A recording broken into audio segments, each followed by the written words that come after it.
25শে December পার্শ্ব শিক্ষক সহ সমগ্র শিক্ষার কর্মীদের সুখবর আসছে এই বলে আমি একটা ভিডিও করেছিলাম। তো সেই পরিপ্রেক্ষিতেই আজকে এই ভিডিওটা। আজকেই সেই 25শে ডিসেম্বর এবং আজকেও অনেকেই কমেন্ট করেছেন যে দাদা আজকে তো 25শে ডিসেম্বর, সেটা নিয়ে কিছু কথা বলার জন্যই আজকের এই ভিডিওটা। তার আগে একজন পার্শ্ব শিক্ষক বন্ধুর একটা কমেন্টের ভিত্তিতে কিছু কথা বলবো। এর আগে একটা ভিডিওতে সম্ভবত সালামবাবুকে আবারও ফুলের তোড়া পাঠালেন চন্দ্রচূড়, এই ভিডিওতে একজন পার্শ্ব শিক্ষক বন্ধু কমেন্ট করেছেন। পার্শ্ব শিক্ষক বন্ধুর নামটাও বলছি, আজিজুল হক লস্কর। উনি বলছেন যে পার্শ্ব শিক্ষকদের উন্নতি হোক আর না হোক, পার্শ্ব শিক্ষকদের বেতন বৃদ্ধি হোক আর না হোক, আপনার ইউটিউব ব্যবসাটা তো ভালোই চলছে, আপনার ভিডিওতে তো ভালোই ভিউজ আসছে। তো আজিজুল ভাই, আমার এই ইউটিউব থেকে কি হয় তা বলি। এই ইউটিউব থেকে যে ইনকাম হয় না, সকালবেলা চাও হয় না। আমরা যে কজন আছি 5-6 জনের আমাদের ফ্যামিলি, মা ভাগ্নি সব নিয়ে, তো এই কজনের সকালবেলা চাও হয় না, কারণ আমি তত বড় ইউটিউবার না, ঠিক আছে। আর কথা হলো, আমি বলতে গেলে শখের বশে আমি ইউটিউব চ্যানেলটা খুলেছিলাম। তারপরে দেখলাম যে পার্শ্ব শিক্ষকদের নিয়ে কয়েকটা চ্যানেল খুব উল্টোপাল্টা ভিডিও করে, খুব মানে কি আর বলবো, সে আর বলে লাভ নেই। তারপরে আমি ভাবলাম যে সঠিক তথ্য তুলে, সঠিক তথ্য জোগাড় করে পার্শ্ব শিক্ষকদের নিয়ে ভিডিও করা যায় কিনা। তারপরে দেখলাম হঠাৎ করে সালামবাবুর আবির্ভাব হলো, আর তখন পার্শ্ব শিক্ষকদের কিন্তু একেবারে বেতন বৃদ্ধির আশা পুরো নিরাশার দিকে যাচ্ছিল। সবাই ভুলে যেতে বসছিল যে আর বেতন বৃদ্ধি হবে না, ফালতু ওসব আশা করে আর লাভ নেই। আর ঠিক সেই সময়ই কিন্তু সালামবাবুর আবির্ভাব হয়, এবং প্রথম মিটিংয়েই দেখলাম উনি বলছেন যে অভিষেক বন্দ্যোপাধ্যায়ের মাধ্যমে উনি মমতা বন্দ্যোপাধ্যায়ের কাছে সরাসরি পৌঁছাবেন। তো আমার খুব আশা জাগলো, কারণ আমিও তো নিজে একজন পার্শ্ব শিক্ষক, আপনাদের মতোই খুব খারাপ অবস্থার মধ্য দিয়েই জীবনযাপন চলে।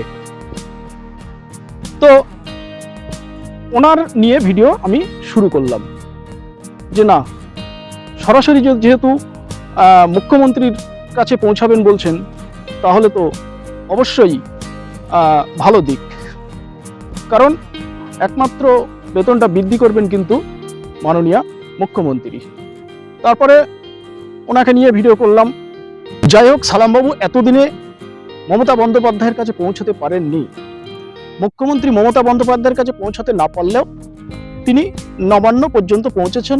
নবান্নের আধিকারিকদের কাছে পার্শ্ব শিক্ষকদের বেতন বৃদ্ধির দাবি রেখে দাবিপত্র দিয়েছেন, এবং সেখান থেকে আশ্বাসও পেয়েছিলেন উনি, যেটা বলেন, কিন্তু এখনো পর্যন্ত তার বাস্তবায়ন হয়নি।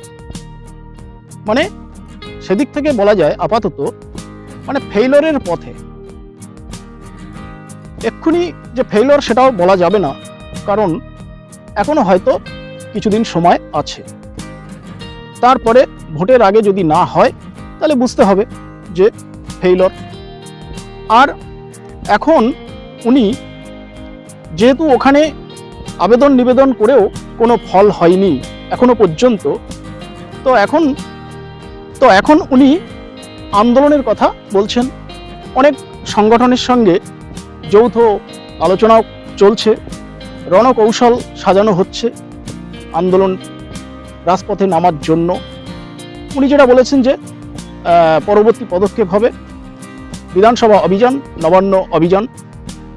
তো যাই হোক, এতে কিন্তু পার্শ্ব শিক্ষকরা বিরক্তই হচ্ছেন, কারণ আর কারো ভালো লাগে না। মানে এতদিন পরে এসে সালামবাবু আন্দোলনের কথা বলছেন, তাতে কারোর ভালো আর লাগছে না। তবে আমি একটা কথা বলবো যে অবস্থা কিন্তু খুব ভালো বলা যায় না। মাননীয়ার দিক থেকে কোনো সিগন্যাল না থাকার জন্যই কিন্তু সালামবাবুও শেষমেশ আন্দোলনের পথের কথা বলছেন, বিধানসভা নবান্ন অভিযানের কথা বলছেন। এ তো আর বুঝতে বাকি নেই কারো। মানে আমার যেটা মনে হলো যে অবস্থা কিন্তু ভালোর দিকে নয়। তাই পার্শ্ব শিক্ষক বন্ধুদের বলবো, শুধু পার্শ্ব শিক্ষক না, যেহেতু এর মধ্যে সমগ্র শিক্ষার সকল কর্মীরাও জুড়ে গেছেন, সবাইকে বলবো হয় ভুলে যান বেতন বৃদ্ধির কথা, হয় ভুলে যান। আর যদি মনে করেন যে না আমাদের এখনো শেষ জীবনটা ভালোভাবে চালাতে হবে, তাহলে 100% রাজপথে নামুন, 100% আন্দোলনে নামুন। আর যদি মনে করেন যে না সেটাও সম্ভব না, তাহলে একেবারে ভুলে যান বেতন বৃদ্ধির কথা, কারণ অবস্থা ভালো ঠেকছে না। মাননীয়ার উপরে ভাগ্যটাকে ছেড়ে দিয়ে যদি ওনার কোনোদিন দয়া হয় তাহলে হয়তো কিছু দিলে, আর নইলে আর আশা তেমন করা যাচ্ছে বলে আমার মনে হয় না। এবারে আসছি 25শে ডিসেম্বর যে সুখবর আসবে বলে ভিডিও করেছিলাম। অনেকে বলছেন যে আপনি তো বলেছিলেন, আজকের পর্যন্ত, আজ 25শে ডিসেম্বর পর্যন্ত অনেকে কমেন্ট করেছেন যে আপনি তো বলেছিলেন যে 25শে ডিসেম্বর সুখবর আসছে, তা আজ তো 25শে ডিসেম্বর, কি খবর? কথা হলো এই মুহূর্তে কিন্তু প্রত্যেকেই আশাহত, প্রত্যেকেই যেন একেবারে কি বলবো, মানে হোপলেস, মন কারো ভালো নেই।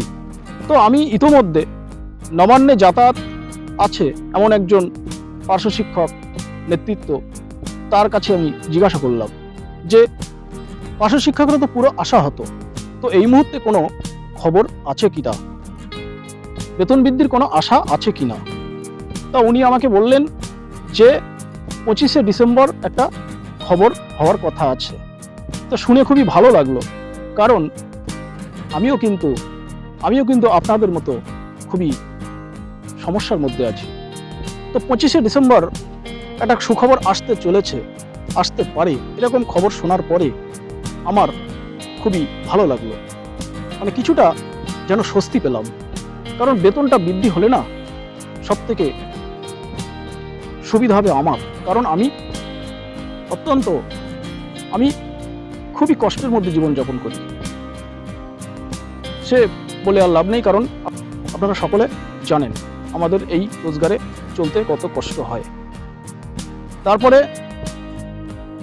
তারপরে ভাবলাম সবাই তো আশাহত আছে, আমি যেহেতু শুনলাম বিষয়টা, তাহলে সবাইকে যদি একটু বিষয়টা বলি, তাহলে কিছুটা তো এই আশাহত অবস্থায় আছেন, তাহলে কিছুটা মানে আশ্বস্ত হলো, কিছুটা অন্তত মনটা ফ্রেশ হলো। এবারে বলেন, আমি কি 25শে ডিসেম্বর সুখবর আসছে বলে যে খবরটা করলাম, সে ভিডিওটা করে আমি কি অপরাধ করলাম? যখন যে তথ্য পাই সেই তথ্যটা আপনাদের সামনে পরিবেশন করি, কারণ সকলেই কিন্তু উদ্গ্রীব হয়ে থাকেন যে কখন পার্শ্ব শিক্ষকদের জন্য একটা খবর আসবে, কারণ প্রত্যেকেরই অবস্থা খুবই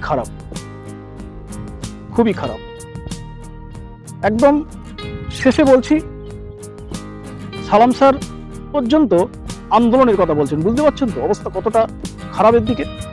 সুতরাং হয় বেতন বৃদ্ধির আশা পুরো ছেড়ে দিন, আর নইলে 100% ঝাঁপিয়ে পড়েন, কারণ সামনে ভোট মিটে গেলে আর কিন্তু কোনো আশা আর করা যাবে না, লাইফটা পুরো শেষ, পুরো বাকি জীবনটা এইভাবেই যাবে, কিছু করার নেই। যাই হোক, সকলে ভালো থাকবেন। যদি ভালো তথ্য, ভালো খবর আসে তখনই আপনাদেরকে আমি জানাবো।